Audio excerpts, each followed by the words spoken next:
Good morning, teacher. My name is Dayana Paola Galindo Garcia, and this is my final socialization about micro-teachings.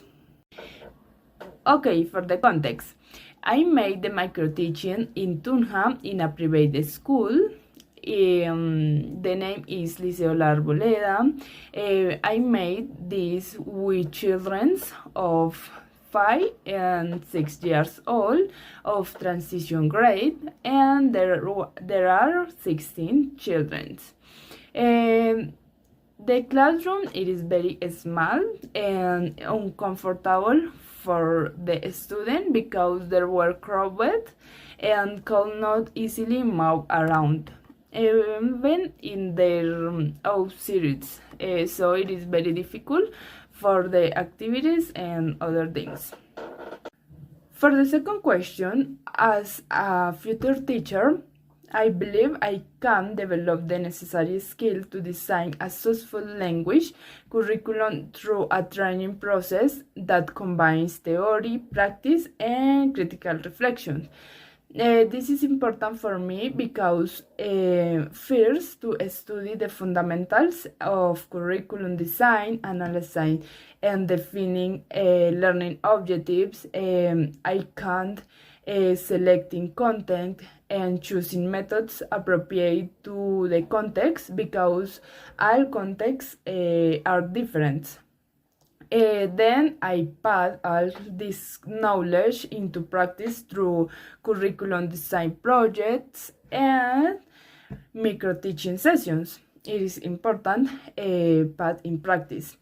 And two, it is important receive feedback from other teachers to identify areas for improvement to me.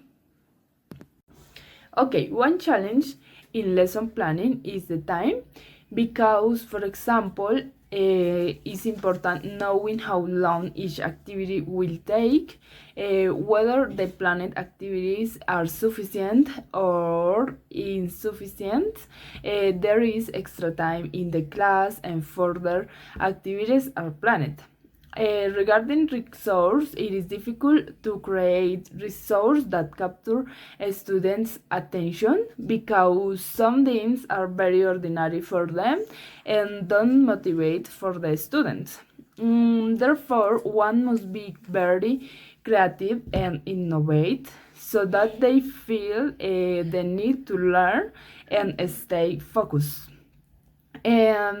For example, other than in the classroom managers, it is also somewhat complicated because children at that age, 5 and 6 years, want to talk and play all the time. So getting them to concentrate is another challenge. However, I feel that by using engaging activities or dynamic activities, they pay attention and concentrate with the class. Okay, in the micro-teaching, I learned to plan lesson better. For example, I organized the time better and I made activities according to the context. Two, I learned how to create dynamic lessons so that students learn and focus in the activities proposed for the class. In the first micro teaching, I had planned many activities that due to lack of time could not be carried out. So in the second micro teaching, I had more knowledge about this and was able to create the necessary activities for the class, and I can to complete all. I feel that the learning strategies I use are very good, very well for class with children of that age because they are focused and motivated through the class. For example, they participate at the activities with enthusiasm and very happy. And the resources I use were basic, for example, objects, common things, flashcards, sleeves, that is innovate and creative for the students, so participate more activity.